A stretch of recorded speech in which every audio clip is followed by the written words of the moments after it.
Welcome back to you, pumpkin. Welcome, welcome. I want to tell you something. In life, don't listen to what people say. Listen to their actions because actions speak louder than words.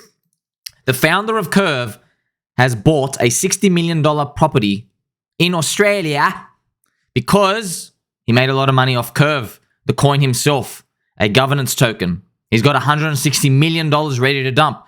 But it's not a normal method of dumping. It's something unique. You've probably never heard about it. What they do is they deposit their coins onto money markets. I made a video that this was actually the secret trick that most founders would like to do because it's not the most understood way by the general public. The general public believe if you got a coin, you send it to the market and then it just goes down and down and down. That's how you dump. There are other ways. You can put it into a money market and receive US dollars for it. You borrow off them. That's one way to do it. This is why finance and DeFi gets created. But unfortunately, look what happens now. You're about to find out. The founder of CRV, he's dumping 160 million US dollars through a sneaky snake backdoor way. This is going to be a snake with your cute little forked tongue over here. All right. He already used his coins to buy $60 million property, a real estate, right? And estate itself. So he's borrowed on his tokens and he's letting the protocol run out to auto liquidate him over time, pretty much. CRV is a DeFi governance token. So if you don't know what CRV is, it's a stable coin DEX. Just like how Uniswap allows poop coins, there's PulseX that allows also poop coins to be traded.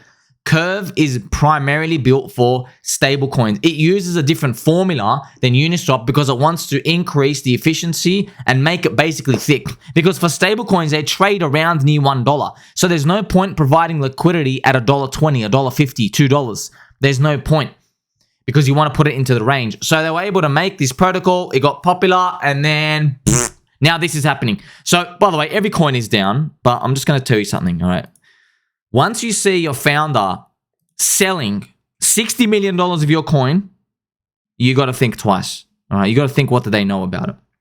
So the CRV founder buys this absolute giant estate. So, I love people being successful. I wish everybody all the power, but screw them.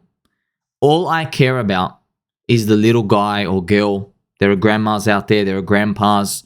You are out there trying to dissect this information in this wild world of crypto, and I am here to dissect it for you. I want you to listen to me carefully.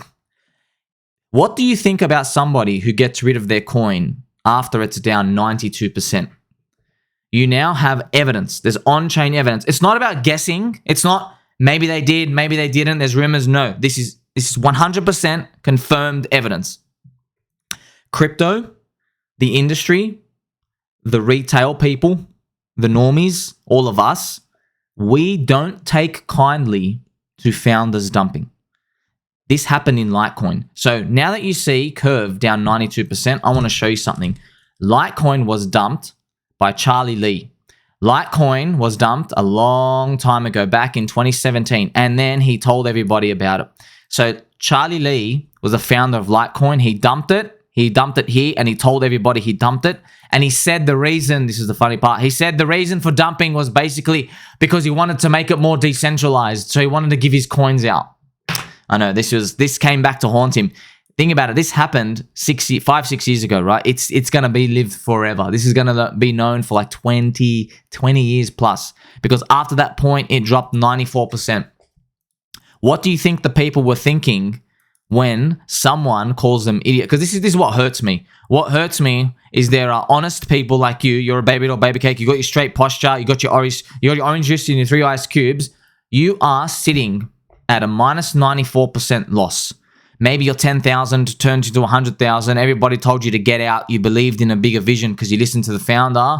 And then now it's all the way back down and you've round tripped it, and worse. You've lost, you're down 5,000 and you're upset. You're crying. I understand the pain. I feel the pain with you. But we're here to look at evidence. The evidence is every coin goes down anyway.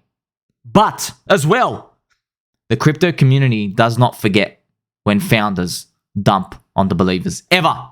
Ever, ever, ever. They do not forget. We do not forget. It will live throughout time. Always. because it's ammo for people who don't want to buy. There are 50,000 coins out there. If you have a bad reputation on your coin, it is there forever. Bad. And trust me, pretty much all the other actions out there that a founder can do, they can be erased over time, except when they dump. If it gets released that they publicly dump, it will never, ever, ever leave you. I promise. So now, Curve. CRV, Curve. By the way, if you're looking at this big disgusting part, it's because Curve was super hyperinflationary at the start and they did this weirdo launch. So what I'm doing, I'm actually being generous. I am just looking at the 2021 high, the 2021 bull market high for crypto, and I'm coming down and go, wow, you dropped 93%. So what do you think is going to be posted? What do you think is going to be posted out there when people mention Curve now? Do you think they're going to say, wow, it's the buy of a lifetime? Have a look at that. I'm going to ignore meme coins and new communities and all these other ecosystems. I'm going to ignore them and I'm going to go buy Curve. You already know the answer, what they're going to do. What they're going to do is they're going to shove this picture in here, right? I promise you, you're just going to see posts and tweets just replying with this picture. There'll be no words. There'll be literally no words. Whenever Curve is down, people will just put this picture out and they'll just put this headline out. Crypto heavyweight creates $59 million compound. Curve Finance CEO. So I promise you, this is how crypto works. This is the crowd. This is everybody talking with each other. This reputation is bad. BADDD again. Bad, friends. You can't get worse than this. This is Satoshi dumping. Now, Vitalik dumps, but guess what? I'll tell you something. The price is still going up. One day, the price will not be as strong relative to Bitcoin, and people are going to come out with their knives. I promise you that. It's just not going to happen yet. Ethereum is the unicorn. It's the only one coin that's able to go out there and do it. Everything else, I promise you, goes through this, and Ethereum will, unfortunately, one day, that's just how markets work. Things go from periods of strength to periods of sustained weakness. I promise you this. And I will be covering it for you because you're a baby doll, baby cake. So how is he dumping? Because he's not just clicking sell, because you know the liquidity is thin. You've been watching all my videos. You got a straight back. You're sitting there cute. And you may be a little chipmunk in your cute little grapes. You're wondering how they get rid of it. It's through the money markets. Money markets like CRV. I have this cute explanation here. So you know what I can actually do? I can draw it here for you. So he has all the coins. So this is all the coins. This is Curve tokens, right? This is Curve. And instead of going to Uniswap, so this is Uniswap here, or they can go to Aave, right? Aave. So instead of going to Uniswap, they can't do this. If you go to Uniswap, the price gets obliterated. There's nothing on the liquidity. I can show you the liquidity. It's only like $10 to $20 million. We'll send it down like 90%. So you got to remove that. So they don't go to Uniswap. They go to Aave, a money market. And in the money market, you have a supply and a borrow section. And what they do is this person will supply Curve and he'll get credits. And they say, oh, well, let's look at the real numbers here, right? He supplied, I think he's got like $250 million in there. I think it was anywhere from 160 million to 200 million, somewhere big. So he's actually being given a credit. I think he's got, now that I know the number, he put in $250 million and he has a credit of $160 million. So he can borrow $160 million on it. USD credit. So now this person, the founder, he now has $160 million of credit. So what does he do? He goes into the money market and he says, oh, I would like some stable coins, please. And what I'm doing here is getting you these cute stable coins because that's how we do it here, friends. So here's stable coins. And what he does is he extracts the stable coins from himself. So this is all the stable coins. So he will give it to himself. So he's over here. He will borrow. And what happens is, of course, he is borrowing and there's a borrowing rate and he's taken it out. So he's dumped his coins through a roundabout way. He's dumped it on the money market and he's taking the precious USDC. Why precious? Because that's what he has to do to buy this. They're not going to accept his coins. This is what happens in every single capital market, by the way. If you're wondering how people go from like rich to like super wealthy, this is the actual way. A lot of people do this. They were able to get leverage at the right time in the right industry, and they're able to get what we call a markup. So theoretically, he could send it down to zero. But if he does it and the market drifts everything up, then the market cap of everything goes up. And then maybe a financial institution out there says, oh, you own $1 billion of this coin. Let me give you $500 million loan. But of course, he can't sell $1 billion. He can barely sell $50 million. He can't get rid of it. So it's all fake money. This is how the world of finance works, okay? Because everybody talks about imaginary horribles, but once in a while they happen. So he's got this precious USDC. He's taken out. He's just dumping this curve on here. But let's go through and see what happens here. So he's not actually dumping, friends. He's not actually like selling. But what he's doing is, as I said here, he's going to let the protocol run out to auto liquidate him. So he's got himself covered. So this is his strategy. This is sneaky. His strategy is, now that curve's down here, all right, now that curve is down at the bear market low, he's gone basically all in. So his strategy is, there's two things that can happen here. If it goes down, oh, this is like, I know this is really low. If it goes down here, let's put on a log chart. Sorry, friends, because I know when things go down so low, I mean, you can't even draw it. If it goes down here, the guy doesn't have an extra $260 million to save himself. Not that I know of, I don't think so, right? So then everything's over. It's just gone if it goes down there. But guess what? He already took out his USDC. He's went and bought real stuff out in the real world already. It doesn't matter. He's gotten his money out of crypto. So he doesn't care what happens in this. He doesn't care if the tokens get destroyed. He printed himself the tokens. He gave himself the tokens. It's not like he went and bought them anywhere. They're just the founders. They create themselves. They give themselves the tokens. They hold it. That's the bad scenario. That's if crypto goes like really, really, really, really, really bad. But what about the up scenario? The up scenario is that everything is okay. He can just use the appreciation of the coin to repay itself off, and he can borrow more on it. So he's basically hedged himself without ruining the project. Because what would most people do? You don't have the luxury of doing this. Most coins don't even have a money market availability. You might say, oh, can we do this with other coins?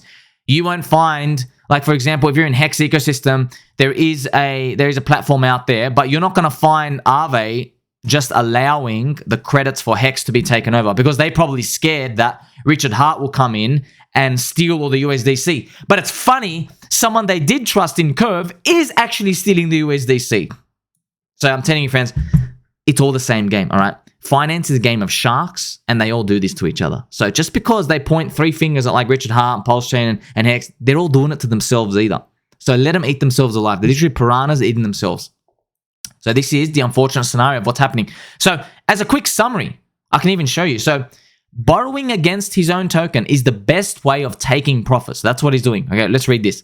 The curve price does not go down. So the founder is not dumping. Remember Charlie Lee. Number 3 here, less slippage compared to dumping on the open market. So what he means by that is, if you sell $10 million worth, you're going to destroy the price and you're going to pay so much slippage that you won't be able to collect exactly $10 million because of the slippage. You'll collect less than that. That's what that basically refers to. And he says, if the price goes up, you can borrow more. So this is a way to take profit, but ultimately, why I'm telling you this is I want you to have a think. How cheap do you think this guy really thinks his coin is when it's down 92% and it hit down here 93.6%? Would you rather them not do this or buy more as an act of confidence? Because I tell you right now, he's selling. He's taking profit when something's down minus 92%. This is a signal. You got to understand this. This is something that you have to look with inside your heart. If you made a project, would you want to be selling after minus 92, minus 93%? You might say, no. I want it to succeed. Okay, well. What happens if you found out somebody was selling? Well, here you are. You got to listen to their actions. That's why I said actions speak louder than words. They can go out, I don't even bother reading what they say, blah, blah, blah. I had to do it. They're going to say, I had to do it because of reason X, Y, Z. I need liquidity. Forget it. They always make a manipulation message to groom the masses. That's why you're actually best just looking at the facts. Don't even look at the news. Just look at the evidence. You go, okay, well, someone borrowed on Curve, and here you go, and the thing's down 92%. That's all you need to know. Stop everything there. Don't go asking. Don't go prying. Don't go figuring out what's their real reason. Maybe they're super bullish. No. This is it. This is all you need to know. It's Something's down 92%. Is it cheap or not? Well, the founder wants to dump $250 million of tokens on it. Okay, so he doesn't think it's cheap enough there. Makes you wonder, at what point would he think it's cheap? If 92% isn't cheap, what's he actually going to think is cheap? So remember, this is a game of sharks. That's why I really do mean when I say I'm your friend. Do I throw leverage trading in front of you? Do I throw ICO pump and dumps? I don't throw any garbage out there.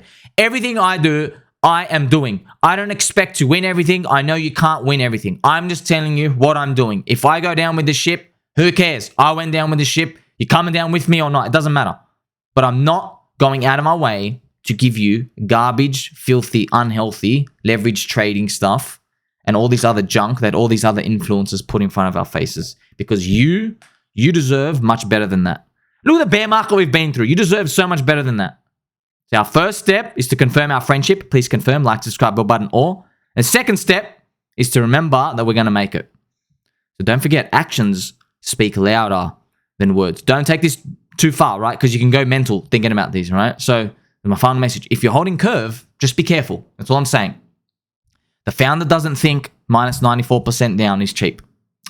His actions clearly have spoken the loudest. He is dumping $160 million. He bought a $60 million property. Like, man, oh man. You're buying property after this bullbuck? Like, come on, that'd be funny. Do you know what I want to know, friends? This is the best part. I want to know what happens in the future. I can't wait. I hope this goes back up. Oh my God, I hope it goes back up. You know why? Because then everybody's going to be tagging him. Everyone's going to be saying, hey, Curve founder, remember when you dumped all your tokens down at the low, your $60 million worth? Well, they're now worth $600 million and you went and bought Aussie property after a 30-year bull run. Like, that would be the justice story. But don't punt on the justice story. We just pray that they work out. We don't really want to participate in them happening because there are so many other better options. That's why. So, look, at the end of the day, right, Curve's a governance token. Governance tokens like Curve, it's fake decentralization, friends. It is, all right? Yeah, it's governance voting rights. Who cares? How much voting do you and I have if we own the coin to stop this guy? 0. Think about that. You know what else you got to think about? The strength of our friendship. We're going to make it. Tell mom and dad not to buy any Curve for a while. And that you love them too. Like, subscribe, button, and I'll catch you in the next one.